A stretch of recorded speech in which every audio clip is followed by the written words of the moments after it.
Vamos lá para o tópico 4. Eu queria comentar um pouco então sobre os mecanismos de projeção psicológica e cultural, de uma forma evidentemente muito restrita, muito reduzida, para dizer que tanto no campo individual esse mecanismo se repete, ou seja, o de projeção, como no campo cultural, né, de sociedade para sociedade.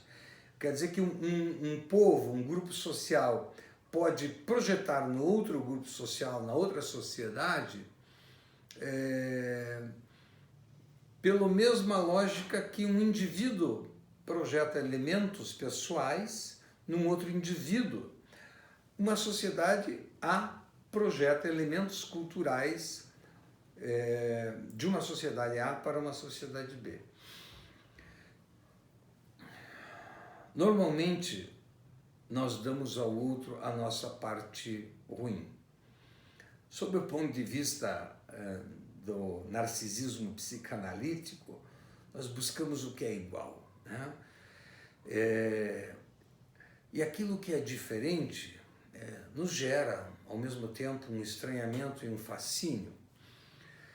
Mas há um movimento muito mais de repulsa ao que é diferente, porque ele fere a nossa identidade cultural. Bem,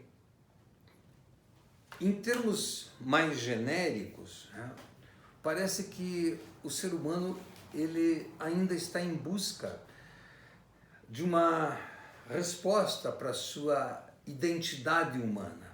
Porque a todo instante nós estamos ouvindo, isto não é humano, a guerra é desumana, quando na realidade a guerra é tipicamente e exclusivamente humana. Quando nós vemos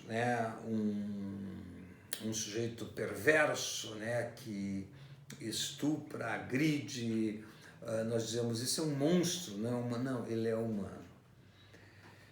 Só que o que é que nós fazemos com a nossa parte indesejável? Não estou dizendo que todo humano é um assassino, certo?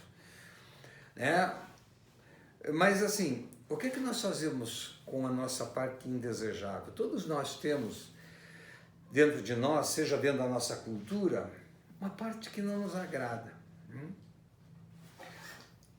Nós projetamos no outro aquilo que nos incomoda. É um tipo de projeção. Então, o ser humano, na busca de uma identidade exclusivamente humana, o que ele faz? Ele tenta reafirmar que ele não é bicho. Ele tenta reafirmar que ele não pertence à natureza. E isto, esta forma de pensar a natureza, dizendo que nós estamos numa posição acima, acima da natureza, ela vem lá desde do passado bíblico, E vocês podem, como eu indiquei lá no Sistema AVA, o livro do Kate Thomas, O Homem e o Mundo Natural. Lá na primeira parte do livro, vocês vão encontrar essa estratificação, o homem, o mundo animal, o mundo vegetal e o mundo mineral. Como se o ser humano estivesse no topo da cadeia e depois o restante, os outros mundos. Então, na tentativa de nós reafirmarmos a nossa identidade, nós dizemos que tudo que vem de ruim que está no ser humano veio dos bichos, veio da animalidade, veio da natureza, veio dos oceanos, etc, etc, etc. É mais ou menos assim uma paralogia, talvez, me perdoe, mas é mais ou menos assim para nós reafirmarmos a nossa identidade brasileira, parece que é preciso a gente pensar contra os portugueses, os espanhóis, os argentinos, que em parte nos colonizaram. Então, nós transferimos ao outro, né, esta parte ruim, né? E é muito curioso, né, que quando nós queremos ofender alguém, nós chamamos de burro, de bicho ou de vaca. Houve uma campanha no trânsito há algumas décadas que colocava isso. Quem dirigia muito rápido era um galo, quem dirigia muito devagar era uma anta, uma perua. E me parece que isso foi muito mais uma projeção contra a natureza do que uma campanha a favor do trânsito, né? Muito mais contra os bichos do que a favor do trânsito. Os jesuítas, quando chegaram aqui no Brasil, imagine que eles se depararam com uma situação muito estranha e atípica, né? Eles encontram aqui as tupinambás nuas e vieram de batina ao pescoço até os pés, né? Sabe-se lá o que rolava lá embaixo dessa batina com a imagem das tupinambás nuas. E havia um ritual em que os tupinambás bebiam o cauim, que era um fermentado de milho e de mandioca, e que produzia um álcool. O que ocorria que o milho e a mandioca produziam álcool? As mulheres, as tupinambás, tinham a função de mascar o milho e a mandioca e depositar essa substância macerada, né, de volta no recipiente, ou seja, cuspir de volta no recipiente com a saliva. E a saliva produzia uma reação de fermentação que se desdobrava no álcool. E depois, então, os tupinambás bebiam esse cauim e ficavam um pouco grogues, né, um pouco obnubilados pelo álcool. E o que acontecia? Rolava uma relação de transa sexual, e essa nudez tupinambá, é evidente que ela incomodou os jesuítas, que faziam voto de obediência e de castidade e de pobreza. O que o jesuíta vai fazer com o seu voto de castidade perante a nudez tupinambá? O que ele vai fazer com os seus desejos? Não existia Freud nessa época, mas havia desejo, né? Como explicar que um tupinambá, que um jesuíta poderia se sentir atraído pela fornicação da carne da mulher tupinambá?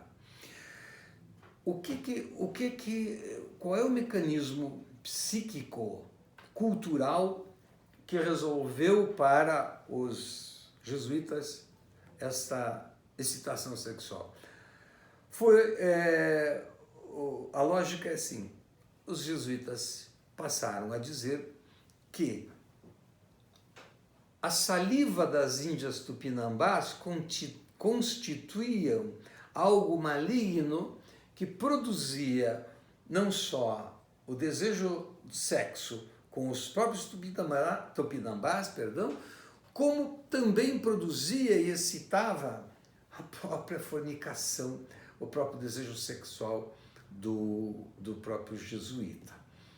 Nós sabemos, eu sempre repito isso, que o fogo do inferno nada mais é do que o calor do sexo da própria igreja.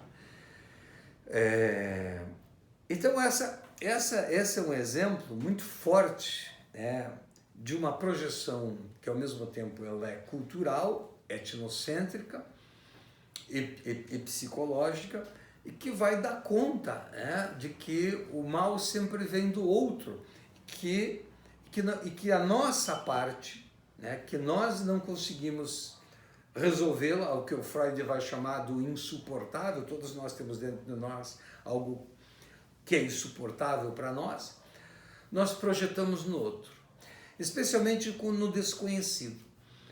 Então, esse mecanismo de projeção, né, ele também visa esconder de nós os nossos impulsos, né? A nossa parte biológica. Existe um outro livro que eu indiquei, uma outra obra, para esse módulo de hoje, para vocês, que é o volume 1 do O Processo Civilizador, do Norbert Elias, e que ele vai estudar esses hábitos da corte, os hábitos de como se comportar à corte, que nada mais são do que freios, né? Freios para os nossos impulsos biológicos, toda aquela parafernália de vários tipos de talheres, de copos de etiqueta que entrou em moda na corte medieval, quando se inventa o garfo, depois se estende aí. O Norbert Elias pega primeiro ele pega alguns códigos de comportar-se à mesa da Idade Média e depois do século XVIII. O livro é muito bacana porque ele mostra como o processo civilizador tenta esconder, né, a nossa sexualidade, nossa agressividade, a nossa gula, os nossos impulsos básicos que estão presentes e que fazem parte da nossa natureza, da natureza humana. Observem que o banheiro, já isso não é o Norbert Elias, né? É apenas uma reflexão sobre isso.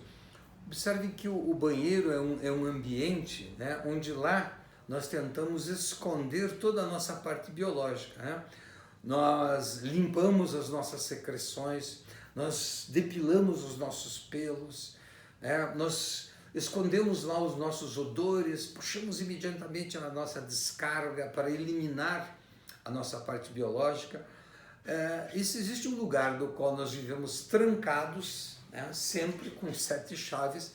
Esse lugar é o banheiro, que digamos que é a dimensão biológica, né, da humanidade.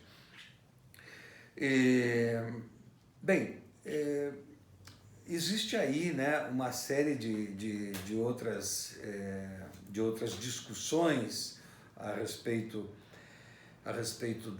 dos nossos hábitos civilizados, né, e como nós tentamos controlar isso. Seria interessante nós pensarmos melhor sobre a sexualidade, né? Quando o Freud diz que a sexualidade ela foi reprimida, né, o Foucault vai dizer, olha, a história da repressão não justifica a teoria da sexualidade, porque depois do século XVIII, dizia o Foucault, este impulso sem nome, né, fazia-se sexo, não falava-se tanto de sexo. Não há nada de repressão. Aliás, nós estamos todos assediados à sexualidade. Mas é muito curioso como há um paradoxo, há uma contradição nisso. Ao mesmo tempo que nós nos apresentamos como libertos da sexualidade repressora, né, do passado, nós cada vez estamos mais presos a ela, mais assediados, mais encarcerados, mais enredados, como diz o Foucault, e não parece que nós temos esta liberdade de falar e de fazer sexo com quem nós quisermos e no momento que possamos fazê-lo. Me parece que não é possível falar da sexualidade sem a folha de Parreira. Fica aí aberta essa discussão, porque está lá na História da Sexualidade do Foucault, no último parágrafozinho, né, e é uma obrigação para aquele que pretende estudar sexualidade, estudar também a História da Sexualidade, lá a Vontade do Saber, que é um dos 3 volumes do Foucault, que foi a última obra dele. Está lá, somos livres ou é a ironia do discurso da sexualidade, estamos todos presos a esse dispositivo. Encerramos por aqui esse nosso módulo, até a próxima, muito obrigado.